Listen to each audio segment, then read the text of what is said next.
The White House Chief of Staff position is the successor to the earlier role of the Secretary to the President of the United States.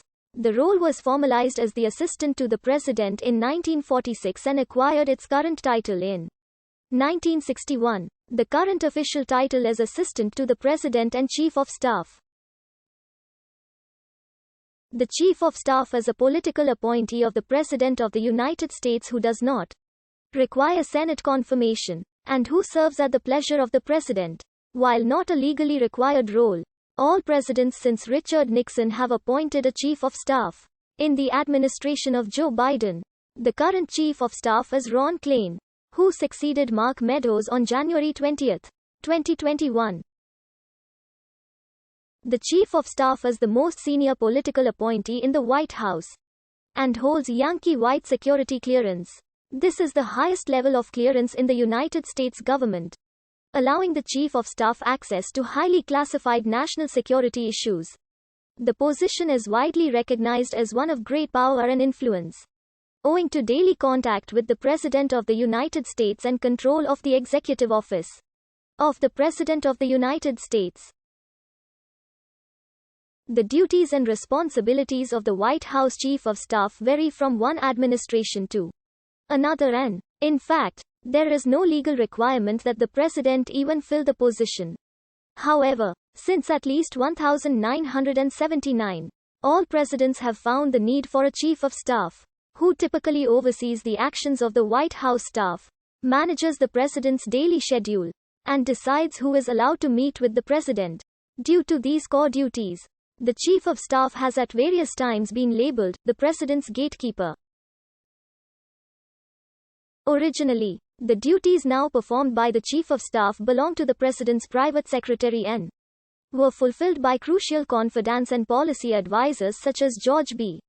Cortelyou, Joseph Tumulty, and Louis McHenry Howe to Presidents Theodore Roosevelt, Woodrow Wilson, and Franklin Roosevelt, respectively. The private secretary served as the President's de facto chief aide, in a role that combined personal and professional assignments of highly delicate and demanding natures, requiring great skill and utmost discretion.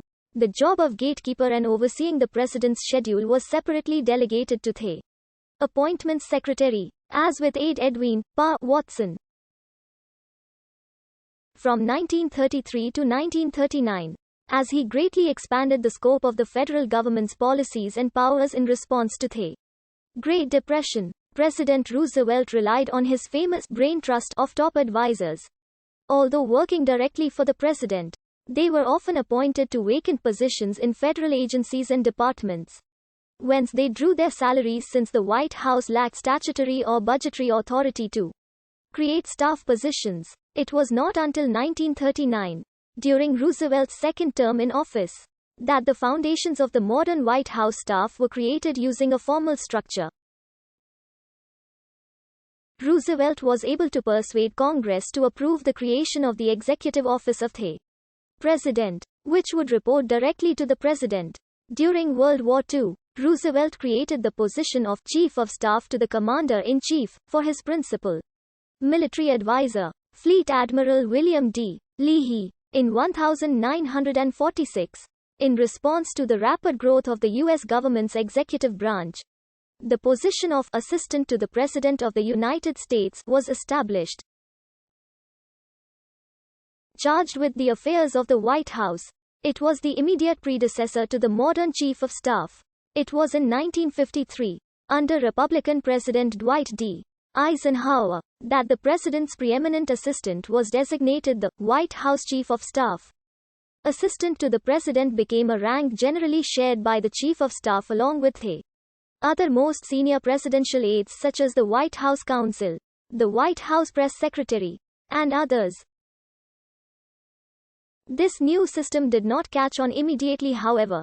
Presidents Kennedy and Johnson still relied on their appointments secretaries instead, and it was not until the Nixon administration that the Chief of Staff took over maintenance of the President's schedule. This concentration of power in the Nixon and Ford White House led presidential candidate Jimmy Carter to campaign in 1976 with the promise that he would not appoint a Chief of Staff. And indeed, For the first 2.5 years of his presidency, he appointed no one to the post. The average tenure for a White House Chief of Staff is a little more than 18 months. The inaugural Chief of Staff, John R. Steelman, under Harry S. Truman, was also the last to be a president's only Chief of Staff, not counting Kenneth O'Donnell during John F. Kennedy's 34 months in office.